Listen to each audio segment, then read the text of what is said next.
श्री गणेशाय नमः। सभी भक्तों को राम राम। आज से हम शुरू कर रहे हैं कार्तिक महीने के महात्म की कथा। मैं सिमरू माता शारदा, बैठे जिह्वा आए, कार्तिक मास की कथा पढ़े भक्त हर्षाए। कार्तिक स्नान करने वालों पर भगवान विष्णु और माँ महालक्ष्मी परम प्रसन्न बने रहते हैं। मनोकामनाओं की पूर्ति और अंत में मोक्ष प्राप्ति का बड़ा ही शक्तिशाली माध्यम है कार्तिक स्नान। सब प्रकार के विघ्नों का नाश करने वाले श्री गणेश जी, सारे सृष्टि का पालन करने वाले भगवान विष्णु, ज्ञान देने वाली माँ सरस्वती, सब पुराणों के कर्ता श्री व्यास जी और सभी ज्ञानी जनों के चरण कमलों में नमस्कार करके भगवान की श्रद्धा और भक्ति रस में डूबे हुए कार्तिक मास के महात्म की कथा कहती हूँ। सभी पापों से मुक्ति दिलाकर इस लोक में सब प्रकार के सुख, धन, वैभव, रिद्धि, सिद्धि और अंत में मोक्ष देने वाली यह पावन कथा है।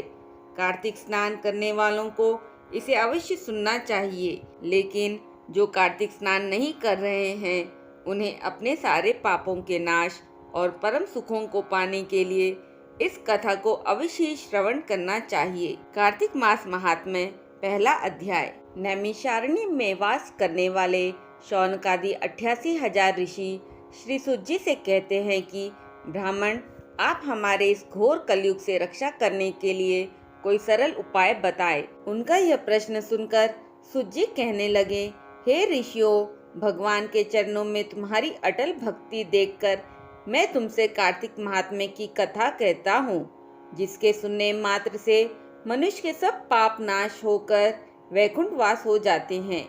आप सावधान होकर सुनिए। एक समय नारद जी ब्रह्मलोक में जाकर सारे जगत के कर्ता श्री ब्रह्मा जी से विनीत भाव से पूछने लगे कि हे पितामह, कृपा करके कोई ऐसी सुंदर कथा कहिए जो सब पापों को नाश करने वाली हो। तब ब्रह्मा जी कहने लगे कि हे पुत्र, भगवान के चरणों में तुम्हारी ऐसी प्रीति देखकर मैं तुमसे कार्तिक मास का महात्म्य कहता हूँ, जिसके सुनने मात्र से मनुष्य के सब पाप नाश हो जाते हैं और वह वैकुंठ का अधिकारी हो जाता है। कार्तिक मास भगवान को अति प्रिय है। इसमें किया हुआ व्रत, दान, नियम तथा कीर्तन अनंत फल देने वाला होता है। अतः सारे संसार की भलाई के लिए तुमने अति सुंदर प्रश्न किया है। मैं इस कथा को तुमसे कहता हूँ, तुम सावधान होकर इसकी विधि सुनो।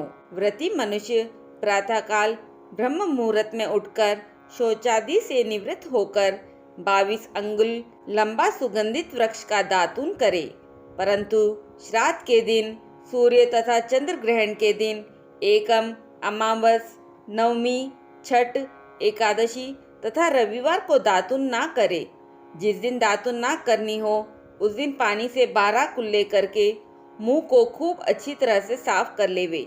जब 2 घड़ी रात्रि रह जाए तो काला तिल, चंदन, चावल, फूल या कुशाल लेकर तालाब, कुंड, नदी या संगम तथा किसी तीर्थ स्थान में जाकर भगवान से प्रार्थना करें कि भगवान, आपकी और श्री लक्ष्मी जी की प्रसन्नता के साथ के लिए मैं कार्तिक मास में स्नान करूंगा। इस प्रकार प्रतिज्ञा करके श्री गंगा जी, भगवान शिव, भगवान सूर्य और विष्णु भगवान का ध्यान करके नाभिव्रत जल में प्रवेश करके अच्छी तरह स्नान करें। फिर जल से बाहर आकर देवता, ऋषि और पितरों का तर्पण करें। स्नान के पश्चात षोडोपचार विधि से भगवान का पूजन करें।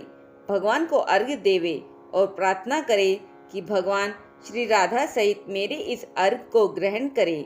और इस प्रकार प्रार्थना करके 16 चीजें जैसे आह्वान, पाद्य, अर्घ्य, आचमन, स्नान, वस्त्र, चंदन, अक्षत, पुष्प, धूप, दीप, नैवेद्य, तांबुल, पुंगी फल, दक्षिणा, नमस्कार भगवान की मूर्ति को अर्पण करके तुलसी मंजरी से भगवान का पूजन करना चाहिए।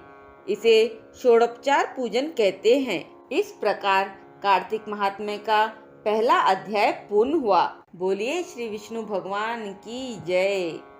ओम नमो भगवते वासुदेवाय नमः।